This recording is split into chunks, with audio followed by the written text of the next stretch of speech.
On the sidelines of the United Nations General Assembly in New York, we're speaking exclusively with the head of the Syrian delegation, Deputy Prime Minister and the Foreign Minister of Syria, Mr. Walid al-Moallem. Sir, thanks so much for finding the time to speak with us. At this United Nations General Assembly, the Syrian crisis obviously has been stealing all the media headlines and the attention of the key diplomats.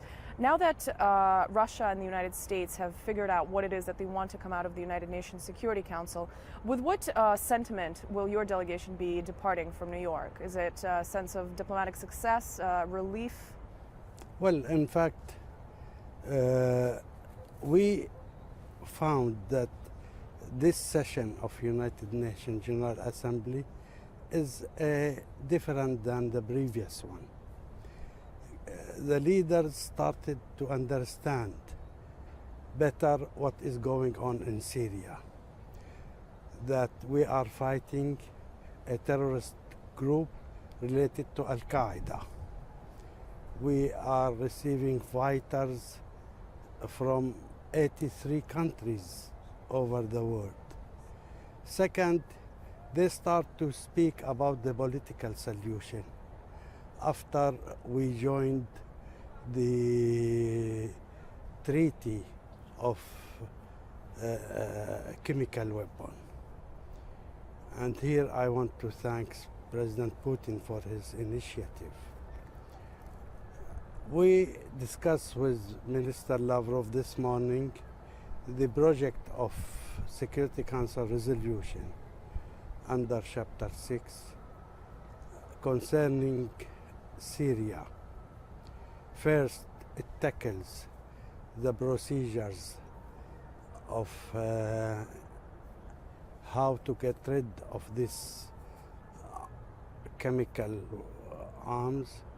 Second, they spoke in the draft about Geneva II. And we believe always that the political solution through dialogue between the Syrians is the way to solve the issue in Syria.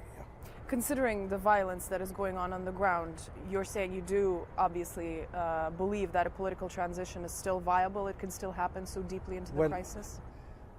As I said, many countries speak about supporting political solution. This is important, but this means that they need to be committed to stop their financing, their arming to the terrorist group, especially the neighboring country like Turkey, Saudi Arabia and Qatar. In this way, if they refrain of doing this, I assure you this is the starter for the success of Geneva II.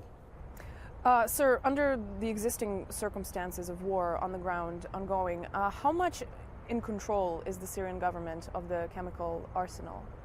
Well, we control the chemical arsenal, but we are worried that the terrorist group also has chemical weapon, and they want to use it to show the West that Syria is not committed to its commitments.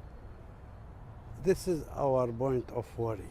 Otherwise, if the West control these groups because they have relation with them, in this case, I assure you, this process will be successful.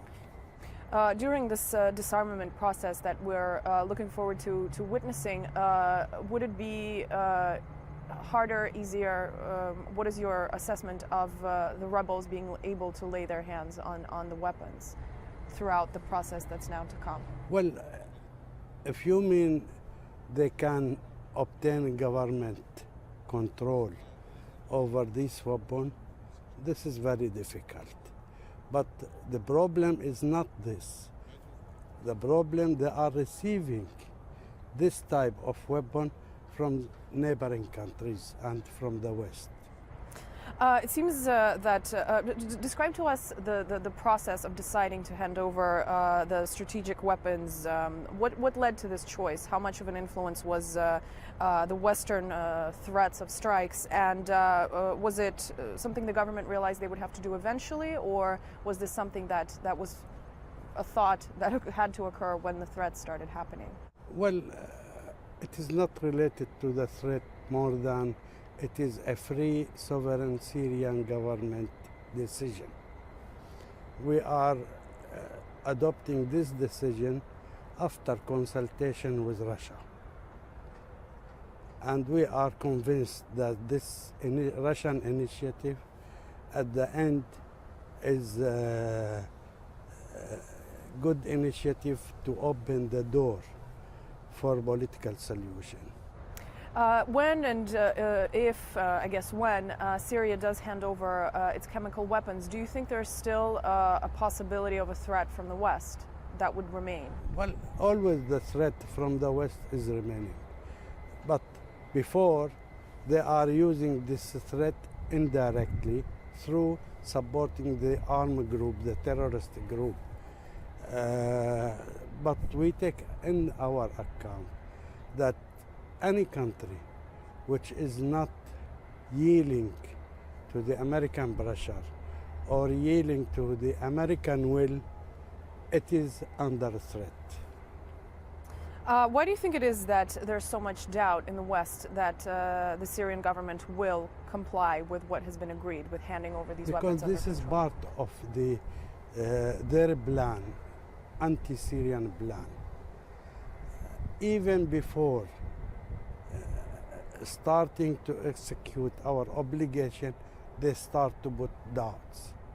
This is part of the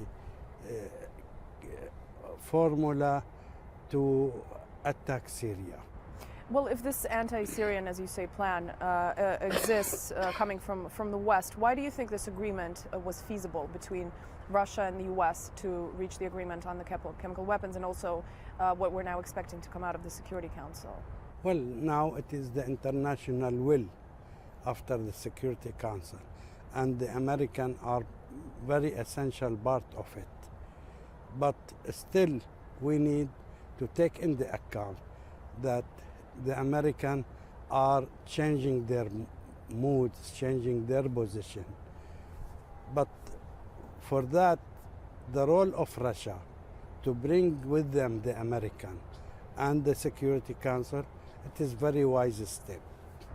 And sir, I want to ask you about the village of Malula in Syria, where the attacks have been going on, looting, attacks of Christian religious symbols. What is going on there, and are people being helped by the government? Well, we are against any discrimination based on religion or origin between the Syrian people. This terrorist group, they are trying to find ways and means to separate the Syrian people through threatening the Christian. They are doing massacres against the Christian. But we are proud to see the Christian part of our society, and our army is defending them, and Malula today is under the control of the Syrian army. Obviously, the people of Syria are extremely tired of the crisis that is going on. Certainly negotiators, a lot of questions about timelines. You know, people want to know when is it going to be over, and obviously it's a very difficult, complicated situation. What is your estimate, I guess? Is this something that you think could happen in months? Is it something that will take years and hundreds of thousands more lives? I'm sorry, I cannot tell you a timeline for it, but I tell you, as long as this United States, Europe, and some Gulf countries are supporting the terrorist group, the crisis will continue. If they are willing for political solution and refrain of supporting this group, I assure you that it will end within a few weeks. Well, thank you, sir, very much for your time. All the best of luck. Thank you you so much. Thank you.